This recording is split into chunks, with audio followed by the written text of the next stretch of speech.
This has been Jammin. Although I've played many hard games, played so many campaigns on the hardest difficulties, or some stellar games because I only play good stuff, I put off playing the Dark Souls, or not even put off, I just didn't really intend to play it. Because I figured rightly it would just suck me in. This is the first time I played a Dark Souls game, which of course is Dark Souls 1. I made sort of a pure strength warrior build. And this video is mostly clips from my earlier, even first encounters, experiences. And this is really part 2. Part 1 was the early game. And I would say most of the bosses I beat the first or second time. It's the regular game, the non-boss areas where I often found myself getting totaled. Which of course has a lot to do with just learning how all the mechanics work. Like, this is the first time I came across this wolf. I knew there was a wolf coming, I heard about it, but I had no idea what the experience would be like. The game's bosses had me wondering if my familiarity with the Team Ninja Gaiden games helped prepare me for the bosses of this game. Ninja Gaiden has the roll, it has the insane bosses, they're harder than the bosses in this game. While the roll or dash in the Ninja Gaiden games had invincibility frames to it, I don't think Dark Souls has really iframes for the roll. Unless maybe you get that ninja ring. This is the very first time I whipped out a bow. Well, actually used the bow. I'm trying to figure out how to zoom in. I figured you had to use the bow to get that thing. I was carrying around a bow just in case.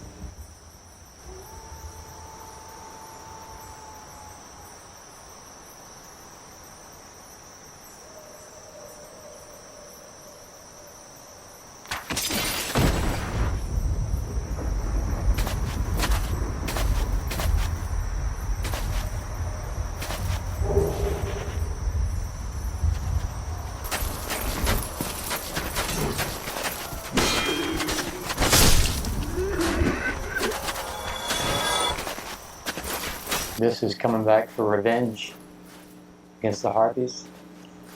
Before, they had ambushed me and some kind of grab attack practically insta-killed me. Not only now I understand that they are weak to divine weapons, so I could have whipped out the Zweihander. Why can't I say that? Zweihander. I don't think it's Zweihander, because I believe there's a fire reference. Fire? Maybe it's Zweihander. I have a divine one, which I use later in the Tomb of Giants. But until I realized the skeletons there don't actually respawn, there's no need for it. This is the first time I actually fought one of these. Once I noticed all he was pretty much doing is spewing this toxin, I wasn't scared. And it was pretty obvious that that's there made to so you can hide from his attacks. But yeah, quite easy.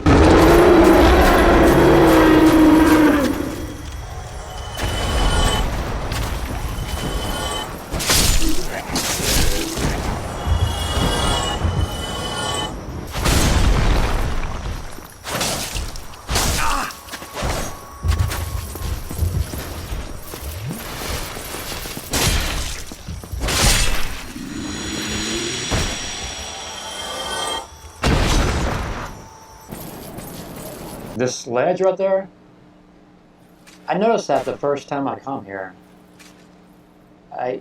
It seemed definitely like a place they intended for you to get up on. And it seems like you're pretty much safe from any of the undead dragons' attacks up there. I'm jumping in just to play fair for a bit. Oh, an it's done. It's already over. This is another return to the Undead Asylum. I had come here before on the return and fought this stray demon several times, and I failed and failed and failed. So I came back later. It was obvious I was doing very little damage to him. Just wasn't strong enough. Just wasn't worth the time. And on this occasion, it still took me several tries. He kind of had my number. So this is after I've already cleared the whole upper ghost area, and I've gotten the cursed blade. I've run out of those transient curses.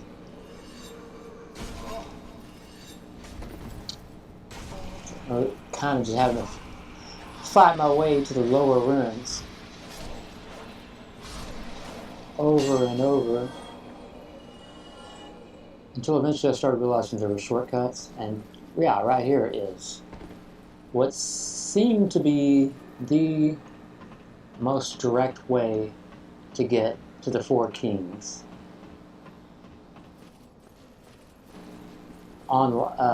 There might be another even faster way by dropping down at where you first encounter ghosts.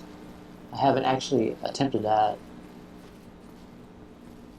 but I was doing this over and over because apparently I was fighting the Four Kings wrong, letting them gang up on me. And I don't mind the fight, it's just the journey to get there over and over. It's so tedious, and I kind of lost my integrity on this battle, on these battles. I got extremely frustrated with the fact that some of my point-blank strikes were not doing any damage. I believe you'll see a few in this fight even. Now here is the first time that I fought them one at a time, pretty much. I figured out how to do damage fast enough. Now I do believe that these grabs are VGBS, and I'm in a slow motion in the next one, because I see them coming a mile away and I dodge, and look how far away I am, and just tractor beams me in. Yeah, I figured that was going to be the end of this run as well, since he grabbed me twice in a row. But it's just, this is actually the fight I ended up beating him, winning the fight. I don't know, it was kind of anticlimactic, since it's the first time I'm fighting them, quote, correctly. Didn't really get to sink my teeth into it. And really, I don't feel like I really conquered them the way I could have if I'd had more time on it.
I'm using the Demon Machete now. My hope was to get all the sort of ultra great swords, giant swords I could, and upgrade them. Not interested in using them unless they are pretty much upgraded within a point or two of the max, because otherwise they'll just fall short of the other maxed weapons I already have. Because this is turning into a pure strength character.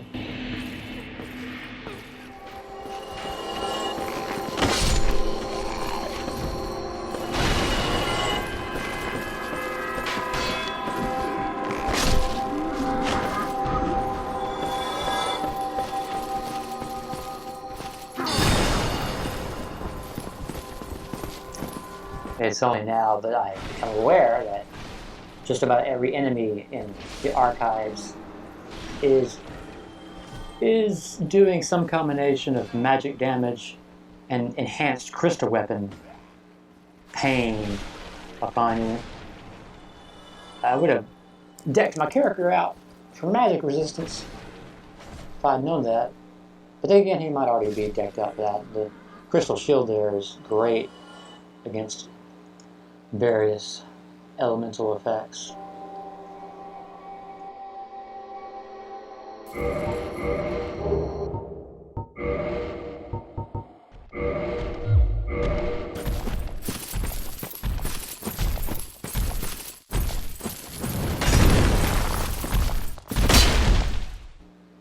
And right in here is the beginning of yet another arduous, repeated journey to the boss after dying to those crystal caves to get to the Seath.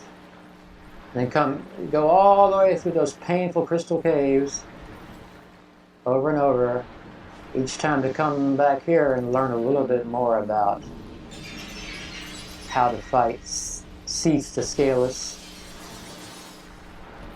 to become familiar with his moves, his attack moves.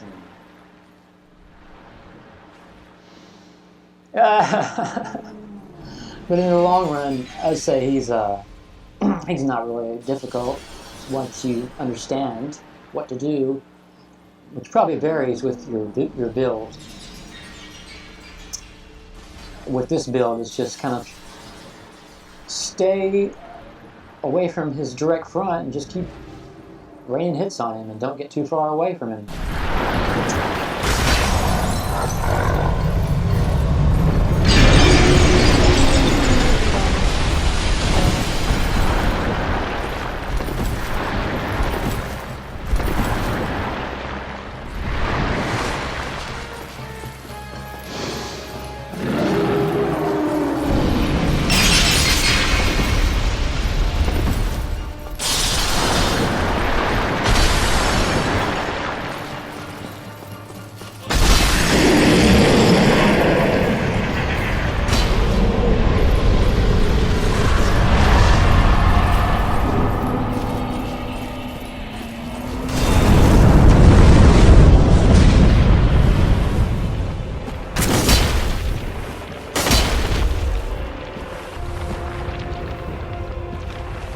This boss never killed me. I just ran around the caves or the tunnels back and forth, avoiding his fire. Basic hit and run tactics with the benefit of a weapon I'm about to brandish.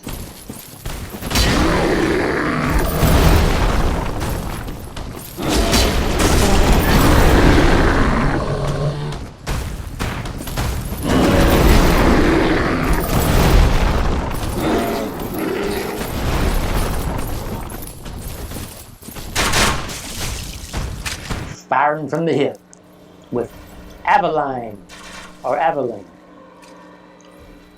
The crossbow found in the archives, which I nearly passed up. I could see the treasure chest on top of the bookshelf that held it. I looked it up and saw that it was a crossbow, and I know this is a crossbow character, so I figured I'll probably do myself a disservice if I don't get it. But on the other hand, what you have to do to get it is such a hit or miss gymnastic stunt. I really didn't want to keep dying and coming back and coming back for her, but I managed to get it pretty quick. And again, these stray demon type, or Firesage demon here, iterations, just had my number. Now I'm on a second playthrough now, and I finally gotten comfortable with them. But I almost put away the controller on this boss. I usually play up to 4 hours a day of video games. Dark Souls saw me stretching that to 5. That's how addictive it's been for me.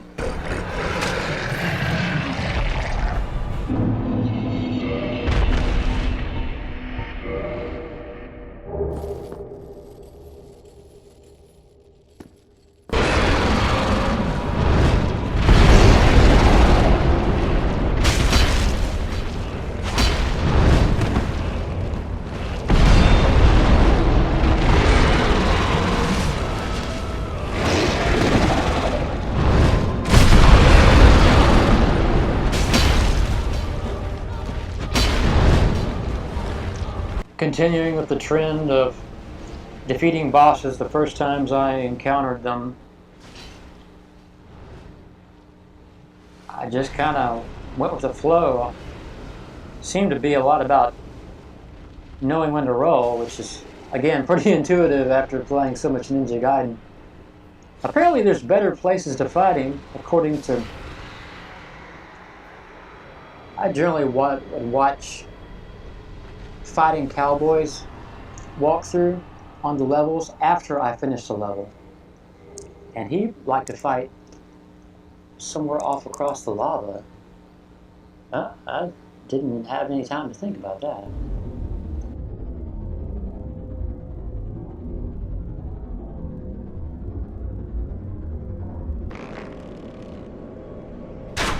First exploring the Tomb of Giants. Got no idea where I am or what to do here. How do I get onto that ladder? Can I get onto the ladder? Of course not. And I wasn't expecting this. So this clip I recorded because I did not freak out. I knew that I was in a really bad situation and I kept calm. I really hadn't got comfortable fighting multiple giant skeletons yet. Until here, I suppose. Persevered. Now right here, I have no idea where to go, what's below me. And I think that's what Tomb of Giants is supposed to be all about. Fortunately, I didn't have that experience too much. Now I'm about to go to an area with a bunch of giant skeletons, which I already been to with 60,000 souls, died there, went back for the souls, tried to roll my way to them, couldn't even roll my way to them without the skeletons killing me, lost the 60,000 souls. And the lesson is I ought to have just fought them in the first place. Here I am fighting them for the first time. Because either way I'm going to die one way or another, trying to go for the souls or fighting them. If that's the case, just go ahead and fight them, then collect your souls. E.g., if that was still the 60,000 on the ground, I could have got it. I didn't have to run for the souls. I could have just stayed calm and fought the skeletons and won. Victory! Victoria! Wowza!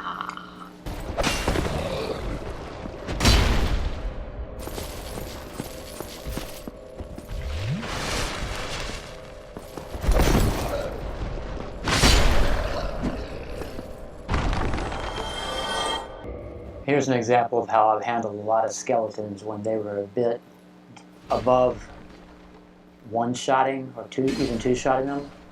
There's a forward jump attack. Did that a lot in the catacombs, so I went to the catacombs early. Definitely early for a first-time player. Now I'm starting to have fun for the first time in a couple of worlds. because the Crystal Caves weren't fun, and most of the Tombs of Giants was not fun. I think the archives, the Duke's archives were fun, but not that I'm playing this game to have fun. It's more for the challenge, the immersion, but just pure battle and tactics. I mean, that's just something I can really sink my teeth into. Right here, I got to do it with we got the melee and the things you can target from a distance and all the cover. I wasn't sure if these things respawn forever. I did kind of farm them a bit. I was trying to tell if they do respawn or not. And I concluded that they probably are infinite respawning, and discovered later, reading about this, of course, after I finished the area, that is a great place to farm. And I don't think I can come back here. I think I missed my chance to really farm them. And you can put on a ring that you find in this area to increase the amount of souls you get from each kill. So, something I am making a mental footnote of for my second playthrough. I did have the Divine Infused Zweihander that I could have used to keep these skeletons from respawning, but it wasn't really buffed enough to also use against the boss. So I can see how this fight would be a lot easier with the Divine Weapon. Probably quite easy. It's kind of the skeletons that make it hard. And I'm unresolved with Gravelord Neat-o, because he has that one attack I've never properly dodged. And I'm sure you can dodge it. I just wasn't getting the right visual cue.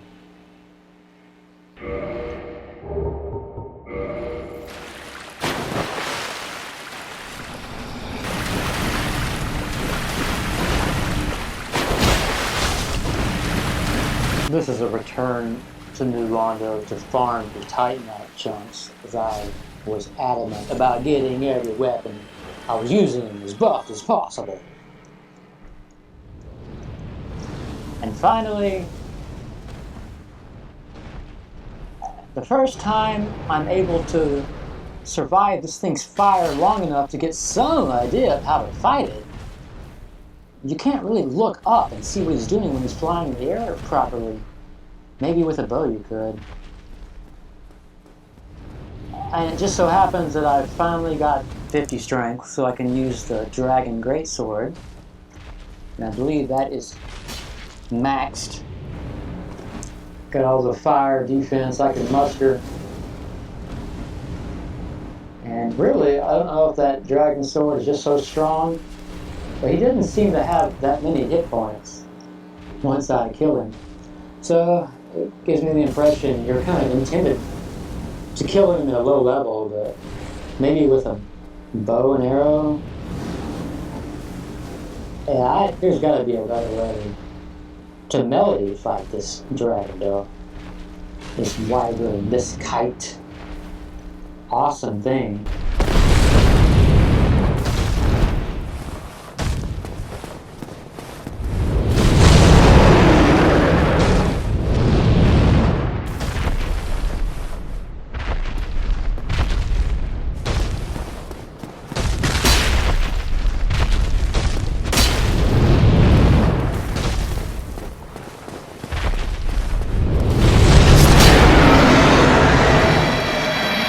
This has been Jammin with the cheapest mic on the market. I'll be back for the DLC and endgame.